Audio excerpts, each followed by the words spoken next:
are a fact of life in Nebraska. Nebraskans have to cope with the common nuisance of blowing dirt, snow, and trash across the state. Gusts of 50 and 60 mile per hour winds have tipped semi-trucks, knocked down light poles, and caused power outages. Unlike surrounding states, Nebraska has failed to fully utilize its abundant source of wind energy. That was Alan Williams in The Winds of Change, How Nebraska Has Stalled the Development of Wind Energy and What Can Be Done to Spur Growth, 2014. But we're getting better.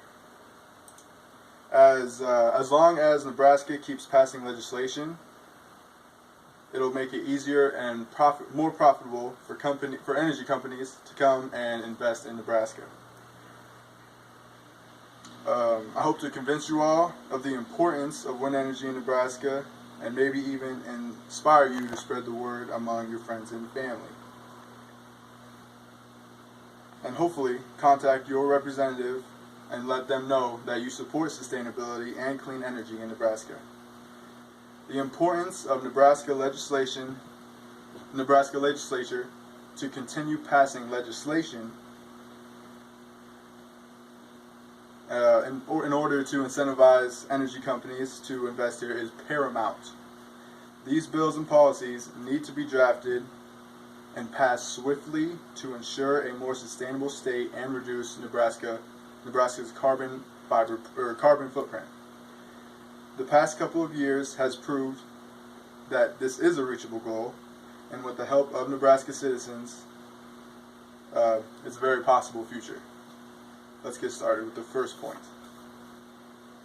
More progressive wind energy policies need to be drafted and passed by Nebraska legislature to ensure a more sustainable state and to do our part to reduce carbon emissions to stop climate change. If we don't do anything to combat climate change, soon the entire world will be affected, including Nebraska, who is so dependent on agriculture, and we already have very unpredictable weather.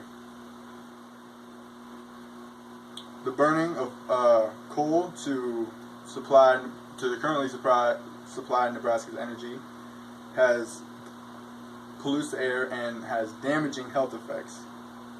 According to Kirk Smith in 2013 in his article Smoked Out: Health Hazards of Burning Coal, although emissions of mercury and other toxic constituents in coal pose risks to health, it is the more conventional kinds of air pollution that are thought to create the largest health burdens in terms of heart and respiratory diseases. Your role is to contact your local representatives, and discuss with friends and family the importance of wind energy. My second point is that in the past couple of years, Nebraska has made large amounts of progress with wind energy, so we should take advantage of this momentum to propel our state even farther towards a clean future and farther away from using fossil fuels for energy. According to Paul Hamill in 2015, Nebraska legislature passed the first ever production tax credit for wind farms and other renewable energy facilities in Nebraska. Another milestone is in 2016 when the bill LB 824 passed, and according to Don Walton that same year, deregulated the development of private wind energy, therefore incentivizing investment in Nebraska by large energy companies. To those who complain that wind farms ruin landscapes and cause an eyesore, I say to you, there won't be any more beautiful Nebraskan landscape to look upon if we don't get on board with wind energy. We need to continue incentivizing these companies to build in Nebraska so that we may enjoy first-hand benefits of renewable energy. Just imagine being able to enjoy affordable energy without the consequences of harming the environment.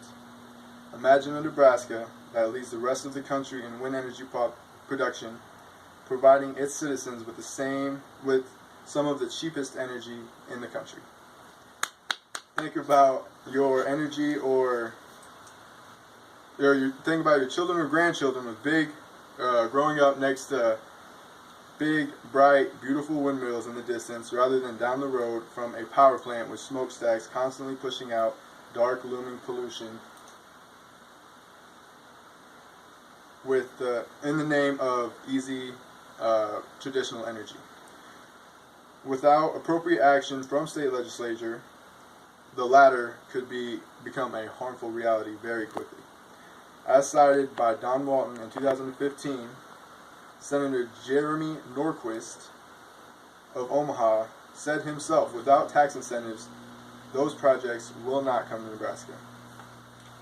In conclusion, always remember the detrimental effects that could be if we don't get behind clean, renewable energy as soon as possible.